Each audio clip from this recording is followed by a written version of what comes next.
प्रश्न संख्या 26 इस प्रकार से है, भारतीय इतिहास में पहली बार राज्य प्रशासन निम्न में से किसके दौरान लाया गया था? इसका सही आंसर हो जाएगा ऑप्शन नंबर ए, ये जो है गुप्त पीरियड के दौरान लाया गया था। इससे जुड़ी कुछ जानकारियां हैं जो हम साझा करना चाहते हैं। समझ लीजिए कि राज्य प्रशासन की शुरुआत गुप्त काल में ही हुआ था। राज्य प्रशासन का शुरुआत हुआ था, ठीक है। इसमें कुछ शासक का नाम याद कर लीजिए, खास करके समुद्रगुप्त, ठीक है, समुद्रगुप्त, ठीक है, चंद्रगुप्त द्वितीय, कुमारगुप्त और स्कंदगुप्त। ये शासक जो है, ऐसे शासक, ये सभी महाराजा धीराज एवं परम भट्टाकर की उपाधि धारण किए थे, ठीक है।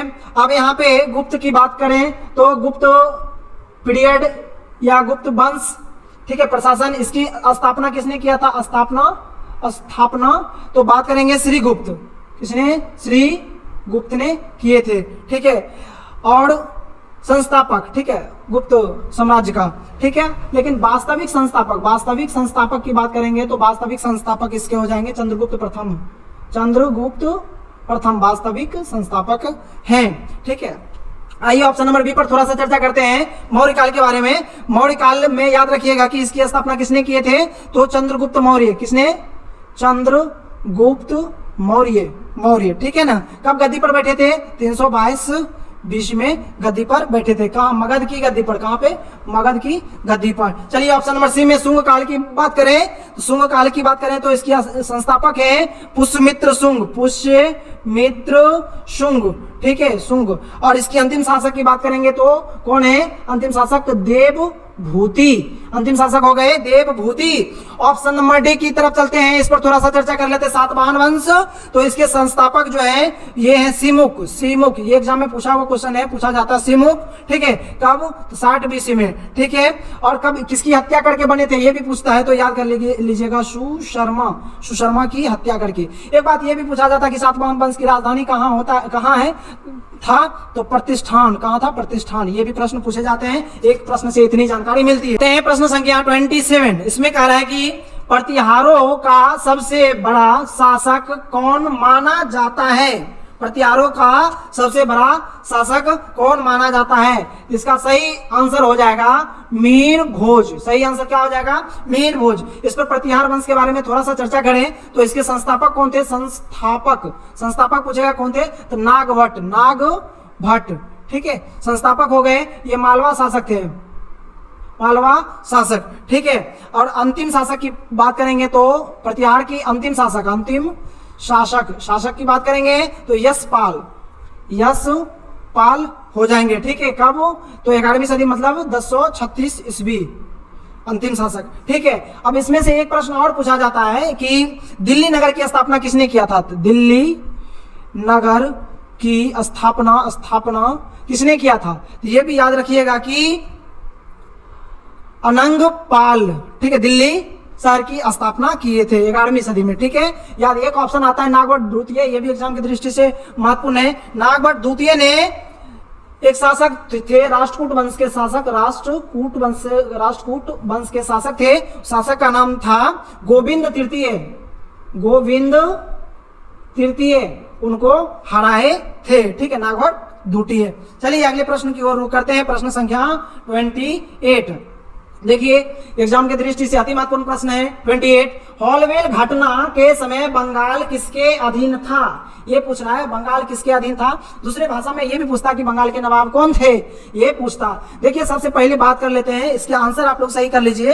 28 का क्या हो जाएगा? सिराजुद्दौला, ठीक है, सही आंसर हो जाएगा, ठीक है। हॉलवेल जो है, हॉलवेल क्या था? एक व्यक्ति का नाम था। इसकी कहानी को थोड़ा सा समझने की कोशिश करते हैं। हुआ क्या था, एक दिन याद रख लीजिए, 20 जून 1756 को एक बंगाल के कलकत्ता के क्षेत्र में, बंगाल के क्षेत्र में क्या हुआ था कि 146 अंग्रेज व्यक्ति को 18 फुट लंबा और जो है 14 फुट 10 इंच चौड़ा, ब्रेथ लिख देते हैं, ब्रेथ, इतना डायमेंशन का एक कमरा था जिसमें कि 146 अंग्रेज व्यक्ति को बंद कर दिया गया था। ठीक है, उसके 3 दिन के बाद यानी कि 23 जून को उसको खोला गया था। अच्छा, इसमें 146 व्यक्ति में कौन थे? बच्चे भी थे और स्त्री भी थे, ठीक है, महिलाएं भी थे, उनको बंद कर दिया गया। जब 23 जून को खोला गया था तो उसमें मात्र 23 जून 1756 को खोला गया था तो उसमें मात्र 23 व्यक्ति ही जीवित बचे थे। इस घटना को हॉलवेल, चूंकि हॉलवेल जो थे वो उस काल कोठरी में समाहित थे, काल कोठरी में ही थे, तो हॉलवेल की घटना भी बोलते हैं और इसको काल कोठरी की घटना बोलते हैं। बंगाल की काल कोठरी की घटना भी बोलते हैं। ठीक है, त्रासदी, बंगाल की काल कोठरी की त्रासदी बोलते हैं। अब जानते हैं कि आप लोग को पता होगा मेन जो एक युद्ध होता है प्लासी का युद्ध जो होता है उसका मेन कारण क्या है? तो काल कोठरी नामक त्रासदी जो घटना हुआ था उसी का परिणाम स्वरूप प्लासी की लड़ाई होती है। प्लासी का युद्ध कब होता है? ठीक है, तो 23 जून 1757 की प्लासी की लड़ाई होती है, आप लोग को पता ही होगा। ये किनके बीच होता है तो याद रख लीजिएगा। वहां नवाब कौन था? सिराजुद्दौला एवं अंग्रेज की तरफ से सेनापति थे रॉबर्ट क्लाइव। कौन थे? रॉबर्ट क्लाइव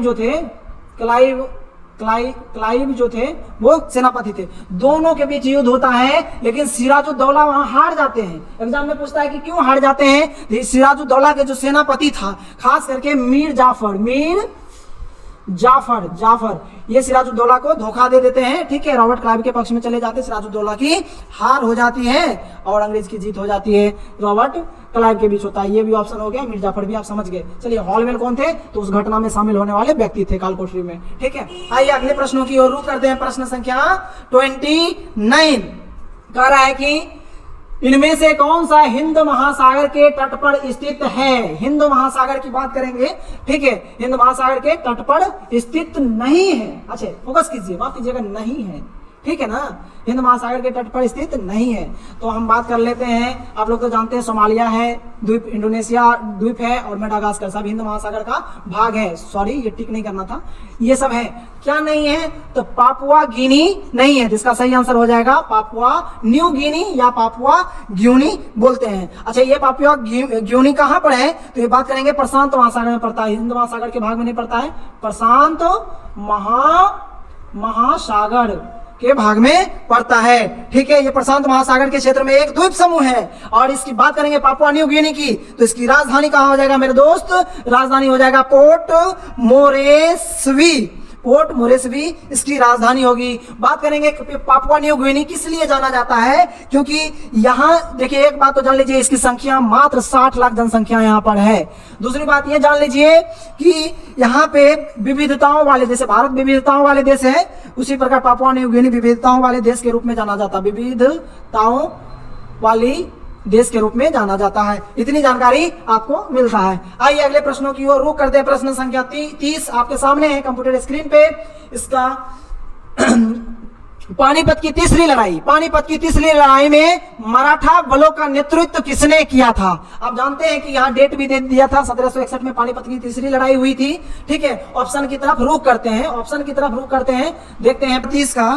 तो इसका सही आंसर हो जाएगा सदाशिव राव इसका सही आंसर हो जाएगा। ठीक है, थोड़ा सा पहले तीसरी लड़ाई के बारे में जान लेते हैं। देखिए, पानीपत की लड़ाई, पहली लड़ाई की देखिए, पानीपत हरियाणा में पड़ता है। इसकी प्रथम लड़ाई के बारे में बात कर लेते हैं थोड़ा सा। तो इसकी प्रथम लड़ाई की बात करेंगे तो ये कब हुआ था? याद रखिएगा, 21 अप्रैल, डेट नहीं पूछेगा, अप्रैल 1526 को हुआ था पानीपत का प्रथम युद्ध। किसके बीच हुआ था? बाबर के बीच हुआ था और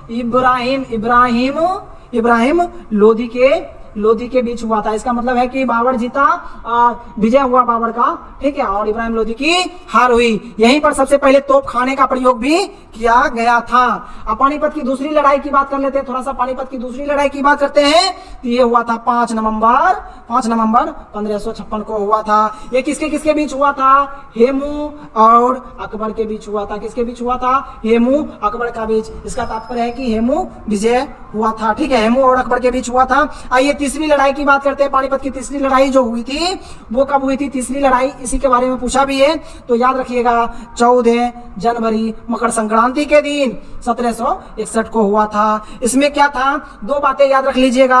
अफगान सेना था और अफगान सेना के सेनापति जो थे, नेतृत्वकर्ता, वो अहमद शाह दुरानी थे। ठीक है, ये घटना होता कहाँ है? तो याद कर लीजिएगा, दिल्ली से लगभग 97 किलोमीटर दूर जाएंगे उत्तर में तो मराठा साम्राज्य था। वहां पर अफगान सेना अहमद शाह दुरानी के बीच होती है, जिसमें कि याद रख लीजिए मोटे तौर पर मैं बात करूं तो मराठा ठीक है सेनापति था। मराठा का सेनापति सदाशिव, मराठा का सेनापति सदाशिव के नेतृत्व में, और अहमद शाह अब्दाली के बीच ये युद्ध हुआ। ठीक है ना, इसमें कौन विजय हुए? तो अहमद शाह अब्दाली। याद रखना, मराठा की हार हुई पानीपत के तीसरा युद्ध में। आइए अगले प्रश्न की ओर करते हैं। प्रश्न संख्या 31 आपके कंप्यूटर स्क्रीन पर है। बंगाल के किस नवाब ने अपनी राजधानी को मुर्शिदाबाद से मुंगेर स्थानांतरित किए? मेरे भाई आप याद रख लीजिएगा, बंगाल की राजधानी परिस्थितियों के अनुसार बदलता रहा है। सैनिक सत्ता एवं सैनिक की प्रभुत्ता को कम करने और अधिक करने के लिए कम और बेस होते रहा है। ठीक है, तो हम थोड़ा सा बात कर लेते हैं यहाँ पे। बंगाल की राजधानी ढाका से बन गया था मुर्शिदाबाद से राजधानी बन गया था मुंगेर। ठीक है, मुंगेर। ठीक है, याद रखिएगा, बंगाल की राजधानी 3 जगह चेंज हुई। ढाका से मुर्शिदाबाद हो गया, मुर्शिदाबाद से मुंगेर हो गया। आपको बात करेगा कि बताइए किसने कहां पे स्थिति को लाया था? इसका सही आंसर जो हो जाएगा, बंगाल में किस नवाब ने अपनी राजधानी मुर्शिदाबाद से मुंगेर स्थापित किए? मेरे भाई मुर्शिदाबाद से मुंगेर जो है ये किए थे मीर कासिम किए थे। ठीक है, वहां पे क्या किया गया? किलाबंदी भी किया गया था। मीर कासिम डर के मारे अपनी राजधानी क्या कर दिए? मुर्शिदाबाद से मुंगेर कर दिए। लेकिन एग्जाम में यहाँ भी ये भी क्वेश्चन पूछा जाता है बार बार कि ढाका से मुर्शिदाबाद किसने राजधानी को ले गया? ठीक है, तो मुर्शीद कुली खां। क्या याद रखिएगा? मुर्शीद कुली खां ने ढाका से मुर्शिदाबाद, और मुर्शिदाबाद से मुंगेर किसने? तो मीर कासिम। अच्छा, मीर जाफर का ही दामाद मीर कासिम है। मीर जाफर जो है अंग्रेजों की हाथ की कठपुतली बन गई थी प्लासी के युद्ध के बाद। आपको याद है कि इनको ही बंगाल का नवाब बनाया गया, फिर इनको हटा के मीर कासिम को बनाया गया और मीर कासिम डर के मारे मुंगेर अपनी राजधानी बना ली। चलिए आइए, ये जानते हैं सिराजुद्दौला प्लासी का युद्ध हुआ इनके साथ, रॉबर्ट क्लाइव के साथ। अगले प्रश्न की ओर रुख करते हैं। प्रश्न संख्या 32 आपके कंप्यूटर स्क्रीन पे है। 32 इसमें कह रहा है कि देशभक्ति धर्म और धर्म भारत के लिए प्यार है। देशभक्ति धर्म और धर्म भारत के लिए प्यार है। ये कथन किसका है? मेरा भाई ये कथन जो है ये कथन है बंकिम चंद्र चटर्जी को। याद रखिएगा, ये कथन बंकिम चंद्र चटर्जी का है। एकदम इंपॉर्टेंट क्वेश्चन है। देखिए पहला ऑप्शन को पोस्टमार्टम करते हैं मेरे भाई। पहला ऑप्शन जो है राजनारायण बोस या बसु। याद रखिएगा, ये जो है खुद बंगला लेखक थे। क्या थे? बंगला लेखक मेरे भाई कौन थे? बंगला लेखक थे। इन्हें यह भी कहा जाता है बंगाली पुनर्जनक के चिंतक कहा जाता है। बंगाली पुनर्जागरण के चिंतक के रूप में भी जानते हैं मेरे भाई। ऑप्शन नंबर बी की तरफ चलते हैं। स्वामी विवेकानंद ने बहुत सारे उपदेश दिए जो कि एक युवा के जहन में होगा। स्वामी विवेकानंद के जन्म दिवस को ही भारत में राष्ट्रीय युवा दिवस मनाया जाता है। कब? 12 जनवरी को मनाया जाता है। भाई राष्ट्रीय युवा दिवस पूछ लिया तो अंतरराष्ट्रीय युवा दिवस भी एग्जाम में पूछ सकता है। अंतरराष्ट्रीय युवा दिवस, इंटरनेशनल यूथ डे पूछेगा तो ये क्या आ जाएगा? 12 अगस्त हो जाएगा। इसका सही आंसर हो जाएगा। स्वामी विवेकानंद का नारा क्या था? ठीक है, एक नारा याद रख लीजिएगा जो कि आपको काफी मोटिवेट करेगा कि खुद को कमजोर समझना सबसे बड़ा पाप है। खुद को कमजोर समझना सबसे बड़ा पाप है।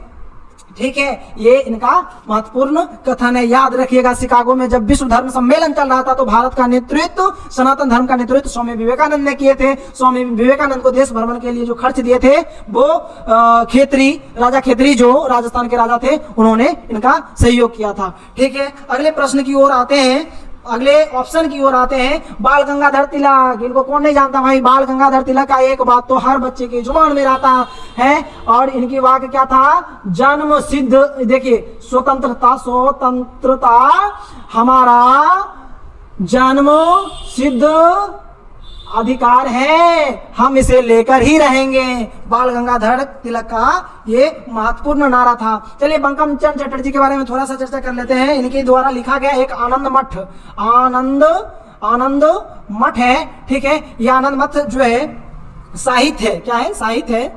ठीक है, ये कब पब्लिश किया गया था, तो 1882 में पब्लिश किया गया था। इसी से वंदे मातरम लिया गया, वंदे मातरम लिया गया। अगले प्रश्न की ओर रुख करते हैं। प्रश्न संख्या 33 आपके कंप्यूटर स्क्रीन पे है। इसमें क्वेश्चन ये है कि सिख के एक सैन्य युद्ध समुदाय में परिवर्तन शुरू किया गया था। देखिए, सिख धर्म की बात करें, सबसे अंतिम धर्म अभी प्रचलन में सिख धर्म ही है। ठीक है, और कुर्बानी के लिए जाने जाते हैं। कुर्बानी का तात्पर्य यह है कि सिख धर्म की सुरक्षा के लिए सैन्य संगठन का स्थापना किया गया। जिस प्रकार से सिख के गुरुओं एवं सिख समुदाय पर जबरन अत्याचार किया गया, इसलिए सिख सैन्य टुकड़ियों का गठन किया गया था। उसका गठन जो किए थे वो किए थे गुरु हरगोविंद, गुरु हरगोविंद, ऑप्शन नंबर ए सही हो जाएगा। गुरु हरगोविंद के बारे में कुछ महत्वपूर्ण तथ्य हैं, उनको हम जानेंगे मेरे मित्र। पहली बात ये जानिए कि ये छठे गुरु थे। किस क्रम के गुरु थे, गुरु छठे थे। इन्होंने अकाल तख्त उसको दूसरे भाषा में बोल सकते हैं ईश्वर की सिंहासन की निर्माण करवाया, ईश्वर की सिंहासन का निर्माण करवाया। हरगोविंद के बारे में एक बात और जान लीजिए, जब भी ये गद्दी पे बैठते थे, गुरु के गद्दी पे बैठते थे, तो ये 2 तलवार बांध कर बैठते थे, 2 तलवार बांध कर बैठते थे, 2 तलवार बांध कर बैठते थे। ठीक है, और ये दरबार में नगारा बजाने की व्यवस्था किए थे, नगारा बजाने की व्यवस्था की है, ये भी इंपॉर्टेंट है। ठीक है, एक बात और जान लीजिए, ये सैन्य टुकड़ियों पर बहुत ज्यादा बल दिए थे मेरे भाई, इसलिए अमृतसर को किलाबंदी भी करवाए थे। अमृतसर को किलाबंदी करवाए थे। आइए अगले प्रश्न की ओर चलते हैं। एक मिनट सर, ऑप्शन थोड़ा सा गुरु गोविंद सिंह को देख लेते हैं। एग्जाम में आने की अपार संभावना रहती है, इनसे सभी जुड़ी तथ्य को आपके सामने रखने का कोशिश करेंगे। ये कि 10वें गुरु, सिख धर्म के 10वें गुरु, ये अंतिम गुरु हैं। ठीक है, इनका जन्म होता है, कब होता है, 166 में होता है। ये क्या करते हैं, 1666 में होता है। और इनकी हत्या कब होती है, खालसा पंथ की स्थापना कब करते हैं, 1699 में करते हैं। ये अपने आप को सच्चा पादशाह कहते थे। क्या कहते थे, सच्चा पादशाह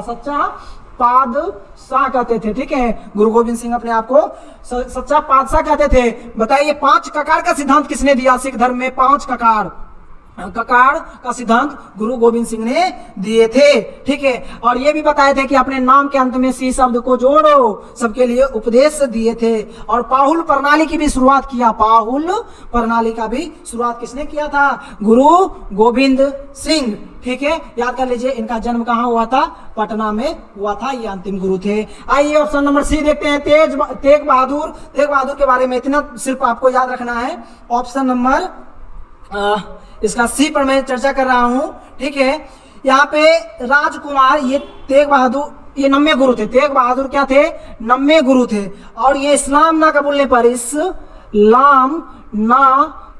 पर क्या किया गया था, किसने, औरंगजेब ने इनकी हत्या करवा दी थी। कहाँ पे, तो शीशगंज गुरुद्वारा के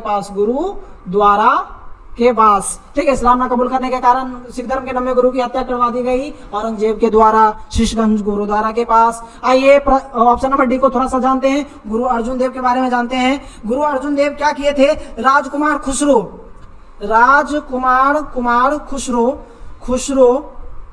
खुसरो की सहायता किए थे। ठीक है, इसी कारण इनको जहांगीर ने मरवा दिया था, जहांगीर ने मरवा दिया था। कब? 1606 ईस्वी में, याद रखिएगा। अगले प्रश्न की ओर आते हैं। प्रश्न संख्या 34 आपके कंप्यूटर स्क्रीन पे इस प्रकार से है कि आदिवासी लोगों को संदर्भित करने के लिए पहली बार आदिवासी शब्द का इस्तेमाल किया गया था। माने कि ऑप्शन दे रहा है किसके द्वारा किया गया था। बार बार क्वेश्चन पूछा जाता है मेरे भाई, हमेशा याद रखिएगा। इसका सही आंसर हो जाएगा ठक्कर बापा के द्वारा आदिवासी शब्द का प्रयोग किया गया, क्योंकि वो खुद आदिवासी थे। अतः महात्मा गांधी का ये जो है सबसे पहले हरिजन शब्द का प्रयोग किए थे। सबसे पहले हरि मतलब ईश्वर, उनके पुत्र के रूप में किया गया था। Option number C, Jyotiba Phule ने शेड्यूल कास्ट को दलित शब्द का प्रयोग पहली बार किए थे। किसने? ज्योतिबा फुले, हरिजन किए थे, महात्मा गांधी ने किए थे। हालांकि आपको याद होगा 1935 ईस्वी में जो है दलित शब्द का प्रयोग डॉक्टर भीमराव अंबेडकर भी किए थे। अगले प्रश्न की ओर रुख करते हैं। प्रश्न संख्या 35 कह रहा है कि निमोनिया से कौन सा अंग प्रभावित होता है? गौर करेंगे ऑप्शन। देखिए यहाँ पर है निमोनिया से। देखिए अगले सेक्शन में आपको सभी बीमारी और उससे प्रभावित होने वाले अंग का डिटेल एक्सप्लेनेशन करवाए हैं, तो यहाँ पर शॉर्ट में ऑप्शन से सिर्फ चलेंगे। ये प्रभावित करता है फेफड़ा को, प्रभावित करता है लंग्स को, प्रभावित करता है निमोनिया। अच्छा, लीवर या यकृत की बात करेंगे। यकृत, इसको कौन? लीवर की बात करेंगे, लीवर की बात करेंगे भाई मेरे, तो इसको प्रभावित करता है कौन? पीलिया जिसको जॉन्डिस भी कहते हैं आप। यकृत को प्रभावित करता है। सिरोसिस नामक एक बीमारी है, वो भी प्रभावित करती है। मस्तिष्क को कौन प्रभावित करती है? मेनिंजाइटिस प्रभावित करती है। एक और बीमारी का नाम याद कर लीजिए, पार्किंसन। ठीक है, ये बीमारी क्या करते हैं? प्रभावित करते हैं। अगले प्रश्न की ओर रुख करते हैं। आइए, कह रहा है कि प्रश्न संख्या 36, स्वतंत्रता संग्राम के दौरान अरुणा आसफ अली किस भूमिगत गतिविधि के प्रमुख महिला आयोजक में थे? देखिए पहले बात करेंगे भूमिगत आंदोलन जो हुआ था वो कब हुआ था? ये हुआ था भारत छोड़ो आंदोलन के दौरान। जेल से भाग के गए स्वतंत्रता सेनानी द्वारा भी किया गया था। ये बात करते हैं कि पहले भूमिगत आंदोलन जो है वो उसमें हिस्सा किसने लिया था? भूमिगत आंदोलन में किन किन ने हिस्सा लिया था? पहली बात करेंगे तो महिलाएं भी इसमें हिस्सा लिए थे चढ़ बढ़ के। उसमें एक नारायण याद रखिएगा, नारायण, ठीक है, ये हिस्सा लिए थे। अरुणा आसफ अली इसमें है, ये अरुणा आसफ अली हिस्सा लिए थे। बीजू पटनायक भी हिस्सा लिए थे और सुचेता कृपलानी भी हिस्सा लिए थे भूमिगत आंदोलन में। ठीक है, आइए प्रश्न ऑप्शन की तरफ थोड़ा सा रुख करते हैं। ऑप्शन आपके कंप्यूटर स्क्रीन पे है। इसका सही आंसर क्या हो जाएगा? भारत छोड़ो आंदोलन के समय भूमिगत आंदोलन हुआ था। भारत छोड़ो आंदोलन की घोषणा कब होती है मेरे भाई? 8 अगस्त को होती है, 1942 को हो जाती है घोषणा। चलिए आइए ऑप्शन नंबर ए, सविनय अवज्ञा आंदोलन की बात करेंगे तो अवज्ञा आंदोलन क्या मतलब? आज्ञा का विरोध करना, अवज्ञा हो गया। हुआ क्या था? एक घटना याद रख लीजिएगा, नमक कानून बना था। नमक कानून के विरोध में एक साबरमती आश्रम से लेके एक डांडी गांव है, ये समुद्र के किनारे गांव है, समुद्र के किनारे डांडी गांव है। ठीक है, वहां पे महात्मा गांधी ने टोटल 78 आदमी को लेकर, एक पत्रकार थे 79 भी आप जान सकते हैं, लेकर डांडी पहुंचते हैं। चले कब थे? 12 मार्च को चले थे। कब चले थे? 12 मार्च को चले थे और पहुंचे थे कब? 6 अप्रैल को पहुंचे थे डांडी। टोटल कितना किलोमीटर है? तो 390 किलोमीटर है लगभग। इतनी की यात्रा करके समुद्र पर बालू से नमक बनाकर, नमक कानून तोड़कर, वहीं से सविनय अवज्ञा आंदोलन की शुरुआत कर दिए थे। कब पूछेगा तो 6 अप्रैल को सविनय अवज्ञा आंदोलन शुरुआत हो गई थी। ये आपका इतनी जानकारी सविनय अवज्ञा आंदोलन में मिलता है। आइए असहयोग आंदोलन की बात करेंगे तो असहयोग आंदोलन जो है वो प्रारंभ होता है 1 अगस्त को। कब होता है? 1920 ईस्वी में होता है। ठीक है, चलता कब तक है तो देख लीजिए, फरवरी तक चलता है। फरवरी वो 2 साल तक चलता है, 1922 तक चलता है। तो असहयोग आंदोलन वापस ले लिया जाता है। क्यों वापस ले लिया जाता है? तो चौरा एक स्थान है, कहां पे? गोरखपुर गोरखपुर, योगी जी के क्षेत्र गोरखपुर क्षेत्र में, उसमें क्या हुआ था, 22 जो पुलिस थे, पुलिसकर्मी थे, उनको जिंदा जला दिया गया था। और ये घटना कब हुआ था, 4 फरवरी को हुआ था। इसी से नाराज होकर महात्मा गांधी ने असहयोग आंदोलन वापस ले लिए थे। आते हैं थोड़ा सा स्वदेशी आंदोलन की बात करेंगे। स्वदेशी आंदोलन का प्रारंभ 1905 ईस्वी में होता है। कारण क्या है स्वदेशी आंदोलन का, एग्जाम में पूछता है, बोलिएगा कि बंगाल विभाजन, बंगाल विभाजन इसका मुख्य कारण है। स्वदेशी का नारा किसने दिया मेरे भाई, नारा की बात करेंगे तो बंकिम चंद्र चट्टोपाध्याय ने ये नारा दिए थे, स्वदेशी का नारा। आइए आते हैं क्वेश्चन नंबर 37 की तरफ रुक करते हैं। शीत उष्ण होगा, यहाँ पर शीत उष्ण होगा। शीत उष्ण कटिबंधीय जलवायु में कौन सा वन पाया जाता है, कौन सा वन पाया जाता है? इसका सही आंसर जो हो जाएगा वो हो जाएगा टैगा वन। टैगा वन जो है शीतोष्ण क्षेत्र में पाया जाएगा। ठीक है, ये कहाँ टैगा वन पाया जाता है? डायरेक्ट एग्जाम में प्रदेश देगा तो याद रखिएगा टुंड्रा प्रदेश। कौन सा? टुंड्रा प्रदेश में ये वन पाया जाता है। ये कैसा होता है तो याद रखिएगा नुकीली होता है, नुकीली होता है। ये कोनधारी होता है, कोनधारी वन होता है। कहाँ पाया जाता है खास करके? याद रखिएगा नॉर्वे के क्षेत्र हो गया, स्वीडन के क्षेत्र हो गया, स्वीडन के क्षेत्र हो गया, ठीक है, फिनलैंड का क्षेत्र हो गया या रूस का क्षेत्र हो गया, यहाँ पाए जाते हैं, टैगा वन पाए जाते हैं। अब याद रख लीजिए 37 नंबर प्रश्नों में थोड़ा सा सिलवास की तरफ आते हैं। सिलवास जो है उष्ण कटिबंधीय वन है। क्या है? उष्ण कटिबंधीय वन है सिलवास। ठीक है, वन है, याद रखिएगा। सवाना जो दिया है ये क्या है? उष्ण कटिबंधीय घास का मैदान है। उष्ण कटिबंधीय घास का मैदान है सवाना। ठीक है, स्टेपीज होगा, स्टेपीज यहाँ पर। स्टेपीज जो है वो शीतोष्ण कटिबंधीय है। शीतोष्ण कटिबंध के क्षेत्र का वन है, कटिबंध क्षेत्र का वन है। देखिए ये क्या होता है कटिबंध, भारत में गलों का अध्ययन करेंगे, माफ कीजिएगा, गलों का अध्ययन करेंगे तो ये देखिए यहाँ विषुवत रेखा है, ये कटिबंध है। देखिए ये कटिबंध है, यहाँ पर देखिए यहाँ क्या है ना, ये शीत कटिबंध है, ये शीत कटिबंध है, ये उष्ण कटिबंध है, तो ये भी उष्ण कटिबंध है। ये दोनों बीच की भाग है, ये शीतोष्ण कटिबंध है। आइए प्रश्न संख्या 38 पर आते हैं, आपके कंप्यूटर स्क्रीन पर है। कह रहा है कि पृथ्वी का जल चक्र किसके द्वारा होता है? आप जानते हैं कि पृथ्वी का जल चक्र किसके द्वारा होता है? ये बहुत आसान प्रश्न है। सूर्य के द्वारा होता है। चंद्रमा सूर्य का उपग्रह है, याद रखिएगा। सूर्य जो है ऊर्जा का स्रोत, नाभिकीय संलयन है। ठीक है, और जल चक्र इसके द्वारा ही होता है। चलिए, सूर्य एक प्रकार का क्या है? तारा है। आइए अगले प्रश्नों की ओर रुख करते हैं। प्रश्न संख्या 39। भारतीय भूवैज्ञानिक सर्वेक्षण की स्थापना कब हुई थी? इसका सही आंसर हो जाएगा 1852 ईस्वी में। याद रख लीजिएगा, ऑप्शन नंबर डी इसका सही आंसर हो जाएगा 1852। किसके द्वारा? खनन मंत्रालय के अंतर्गत रखा गया था इसको, under the ministry of mines and the union government of India के तहत रखा गया था। अगले प्रश्न की ओर आगे बढ़ते हैं। प्रश्न संख्या 40। इनमें से कौन सा द्वीप से मकर रेखा, कर्क रेखा एवं भूमध्य रेखा तीनों कौन सा महाद्वीप से गुजरता है? बहुत ही इंपॉर्टेंट क्वेश्चन है मेरे भाई। ये देखिए यहाँ पर भारत में, सॉरी माफ कीजिएगा, यहाँ पे थोड़ा सा मैं ग्लोब ले लूँ, ग्लोब की स्थिति ले लूँ। ठीक है, ये देखिए ये विषुवत रेखा है जिसको आप क्या कहते हैं? भूमध्य रेखा कहते हैं। ये हो गया उत्तर में तो कर्क रेखा और दक्षिण में तो मकर रेखा। और ये तीनों रेखा कहाँ गुजरती है तो ये बात कर देते हैं। इसका सही आंसर हो जाएगा, क्या हो जाएगा सही आंसर? African continent.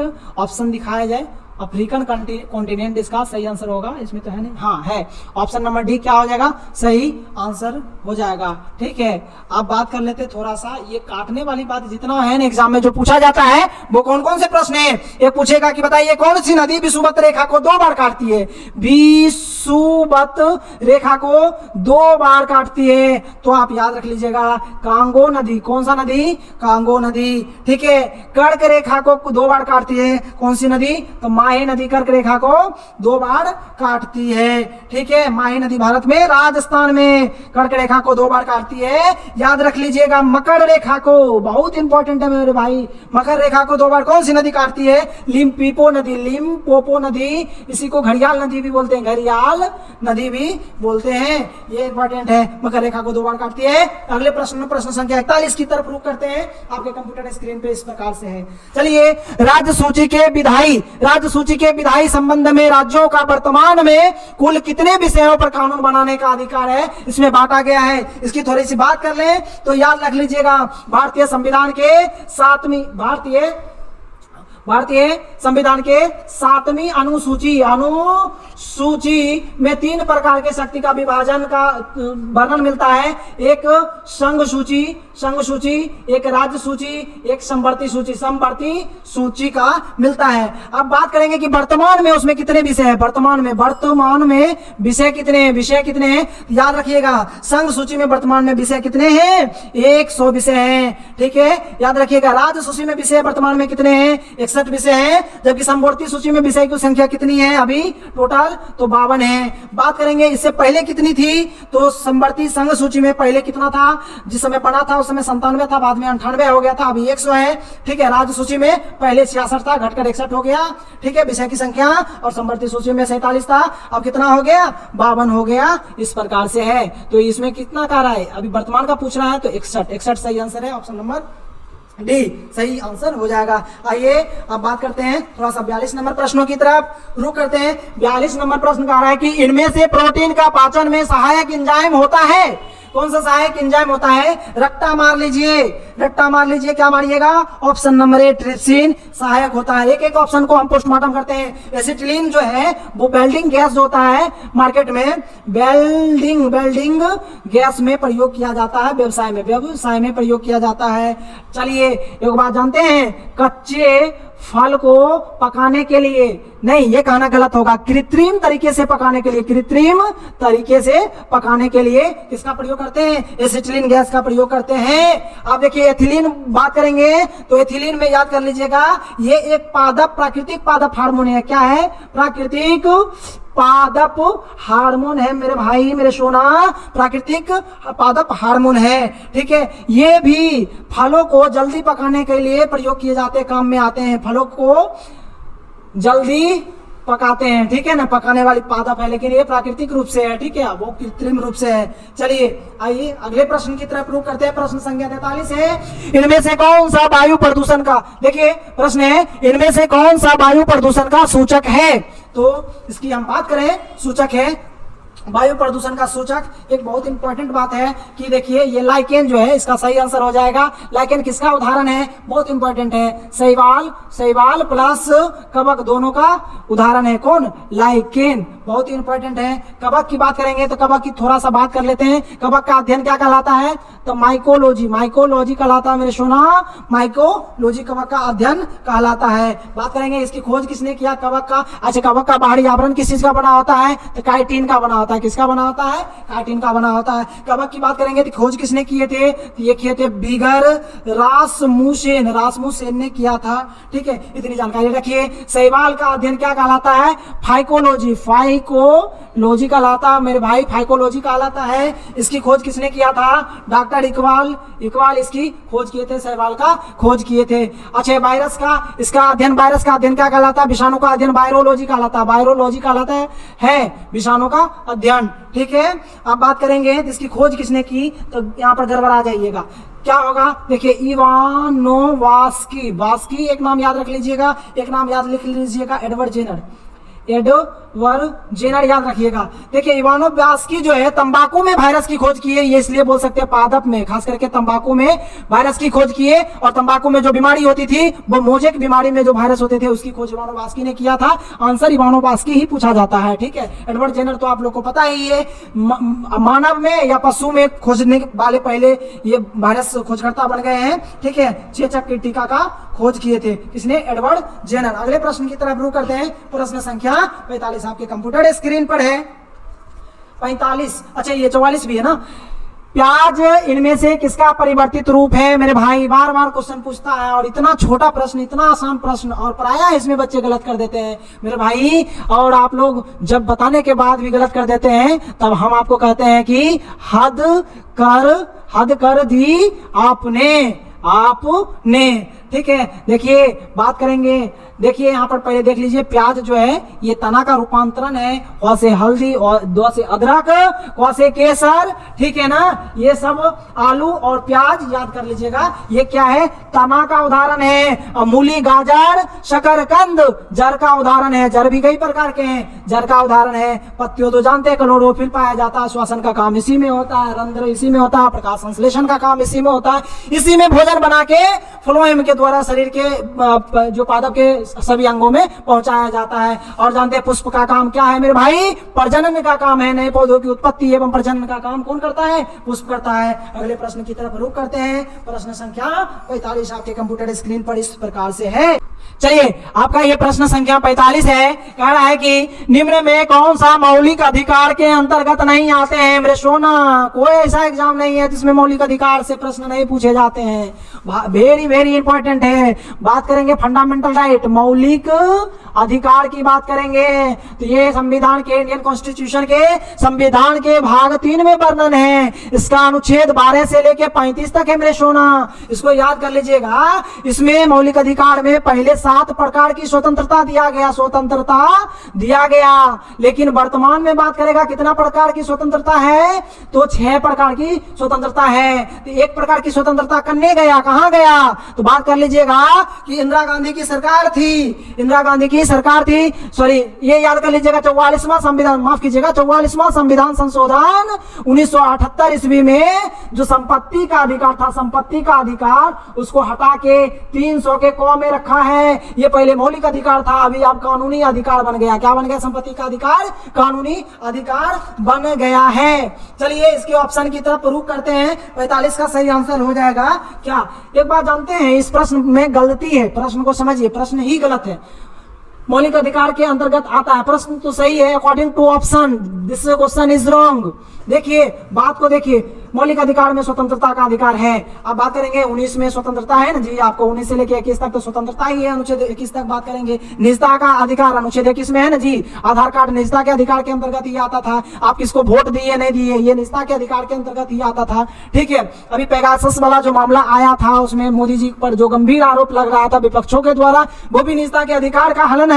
और मौलिक अधिकार का हनन होगा तो आप सुप्रीम कोर्ट एवं अधीनस्थ ये हाई कोर्ट का दरवाजा खटखटा सकते हैं। समता का अधिकार भी है, आप 14 में देख रहे हैं, समता का अधिकार या समानता का अधिकार भी है, ठीक है। ये तीनों है, तो क्या तीनों आंसर होगा, नहीं, इसमें कारा के अंतर्गत नहीं आते हैं, नहीं शब्द होगा मेरे संदर्भ से, मेरे स्मरण के अनुसार नहीं होगा। तो ऑप्शन हो जाएगा नागरिकता का अधिकार, मौलिक अधिकार में नहीं आता है मेरे भाई। नागरिकता का अधिकार जो है वो भाग 2 में आता है, इंडियन कॉन्स्टिट्यूशन के भाग 2 में आता है। इसका अनुच्छेद की बात करेंगे मेरे सोना, अनुच्छेद 5 से लेके अनुच्छेद 11 में इस चीज का वर्णन है, किस प्रकार से भारत में लोग आके नागरिकता प्राप्त कर सकते हैं या नागरिकता गंवा सकते हैं। नागरिकता से संबंधित एक संशोधन बिल भी आया था, CAA या CAB आप लोग जानते थे, ठीक है ना, उसी से संबंधित है। आइए क्या 40 के कंप्यूटर स्क्रीन पे है। इनमें से सबसे अधिक पीएच मान, पीएच वैल्यू किसका होता है मेरे भाई। पीएच का फुल फॉर्म क्या होता है, सबसे पहले हम ये जानेंगे। पीएच का फुल फॉर्म होता है पोटेंशियल ऑफ हाइड्रोजन ना। इसका खोज किसने किया, याद कर लीजिएगा, पत्नी का भाई सोरेनसन, माफ कीजिएगा सोरेनसन, याद रखने के लिए मैंने बताया सोरेनसन, ठीक है। पीएच की बात करेंगे तो इसमें टोटल 14 मानक डिजिट होता है, जिसमें 7 उदासीन होगा, 7 से कम होगा तो वो एसिड होगा, अम्लीय होगा, 7 से अधिक होगा तो क्षारीय होगा, बेस होगा, 14 तक होता है, ये याद कर लीजिएगा। और जब सभी का पीएच मान जानेंगे तो समझ लीजिए जान लेते हैं। और इससे पहले भी हम चर्चा कर चुके हैं, लाड़ का पीएच मान 6.5 होता है। और बात कर लेंगे पित्ताशय में पित्तरस का मान होता है 7.7 होता है। जबकि जठर रस बात कर देंगे, जठर रस गैस्ट्रिक रस भी बोलते हैं इसको, ठीक है, भोजन पचाने में काम करता है, ठीक है। इसका पीएच मान बहुत कम होता है, एसिडिटी को बढ़ाता है, 1.2 होता है। ऑप्शन नंबर 2 अग्नाशयीय रस, पैनक्रियाज रस या जूस जो है वो भोजन को क्षारीय करने का काम करते हैं, इसीलिए इसका पीएच मान कितना होता है, 8 होता है। अर्थात इसका सही answer according to me option number D is right answer.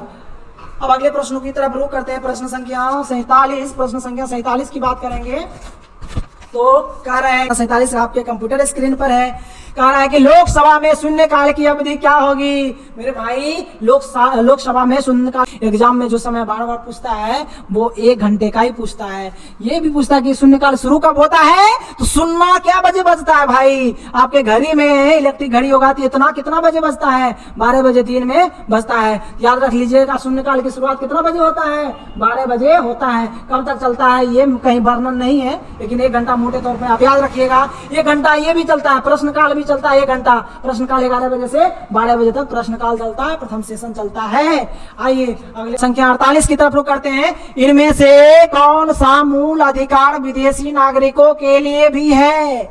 ये प्रश्न साधारण नहीं है, असाधारण है, ठीक है। इसके सारे अनुच्छेद आप याद कर लीजिए। कौन कौन, देखिए अनुच्छेद 14 जो है क्या है, ये विदेशी को प्राप्त है। अनुच्छेद 14 में किस चीज का वर्णन है मेरे भाई, कानून के समक्ष सब बराबर, ठीक है, कानून के समक्ष सब बराबर। अनुच्छेद 20 दोहरी दंड की बात करते हैं, ये भी विदेशियों को प्राप्त है, अर्थात विदेशियों को प्राप्त है तो भारतीयों को भी प्राप्त है, ये याद रख लीजिएगा। अनुच्छेद 21 प्राण एवं दैहिक स्वतंत्रता, शिक्षा का अधिकार, निजता का अधिकार, ये भी विदेशियों को प्राप्त है मेरे भाई, मेरे सोना। ये अनुच्छेद 23 बलात् श्रम है, जबरदस्ती किसी को बंधुआ मजदूर बनाने वाले, सॉरी माफ कीजिएगा, हाँ बंधुआ मजदूर बनाते हैं या वेश्यावृत्ति करवाई जाती है, ठीक है, या ऑर्केस्ट्रा प्रोग्राम भी करवाते हैं, खरीद बिक्री, वो क्या है, बलात् श्रम। बलात् श्रम अनुच्छेद 23 ये भी विदेशियों का रक्षा करता है। अनुच्छेद 24 की बात करेंगे, अनुच्छेद 24 जो है वो बाल श्रम को निषेध करता है, किसी भी जोखिम भरे स्थानों पे शिशु एवं बच्चों को कार्य में नहीं लिया जाएगा, बाल श्रम को निषेध करते हैं। अनुच्छेद 25 से लेके 28 तक भी नागरिक जो है विदेशी नागरिकों को प्राप्त है। एक नजर डालते हैं ऑप्शन पे, अनुच्छेद 16 में क्या वर्णन है। आप जानते हैं कि अवसर की समानता, अवसर की समानता मेरे भाई, अवसर की समानता अनुच्छेद 16 में है कि अवसर में सब बराबर है, रंग रूप कोई भेदभाव नहीं होगा, लिंग के आधार पर भी नहीं होगा। लेकिन जानते हैं कि अनुच्छेद का सब आर्टिकल, अनुच्छेद आर्टिकल 16 के सब आर्टिकल जब पढ़ेंगे तो उसमें आप पढ़ेंगे कि महिलाओं के लिए और जो है कुछ दलित वर्गों के लिए अलग प्रावधान किया जा सकता है। अनुच्छेद 18 में किस चीज का वर्णन है मेरे सोना, अनुच्छेद 18 में कहा रहा है कि उपाधियों का अंत कर दिया गया, उपाधियों का अंत कर दिया गया है। विदेशियों से भी उपाधि नहीं ले सकते हैं, उपाधि लेने के लिए राष्ट्रपति की अनुमति चाहिए। शिक्षा के क्षेत्र में और सेना के क्षेत्र में उपाधि बरकरार रहेगा, राष्ट्रपति की अनुमति आवश्यक है। चलिए अनुच्छेद 75 की तरफ, सॉरी अनुच्छेद 15 की तरफ बात करते हैं। जाति, धर्म, रंग, लिंग के आधार पर किसी को भेदभाव नहीं किया जाएगा।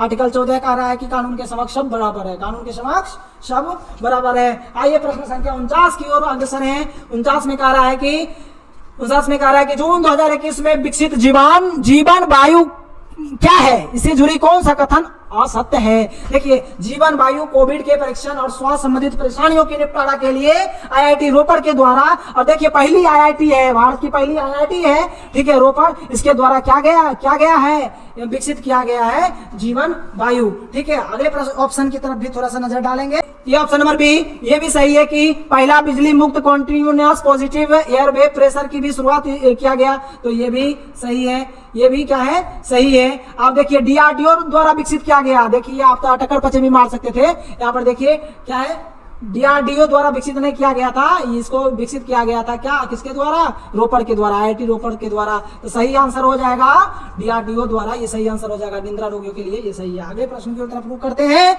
आइए आते हैं अर्धशतक की ओर, महावीर जी का नाम लेकर आते हैं।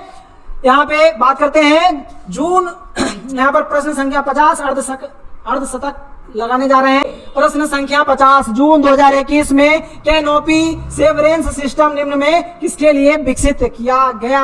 देखिए इसका जो सही आंसर है 50 का, उसका सही आंसर है ऑप्शन नंबर ए, लड़ाकू विमान, ठीक है, याद रख लीजिएगा। Apartment research under development establishment, ठीक है, ARDI के द्वारा पुणे में, कहाँ में, पुणे में लड़ाकू विमान के लिए अत्याधुनिक कैनोपी सर्वेलेंस सिस्टम जो है CSS विकसित किया गया।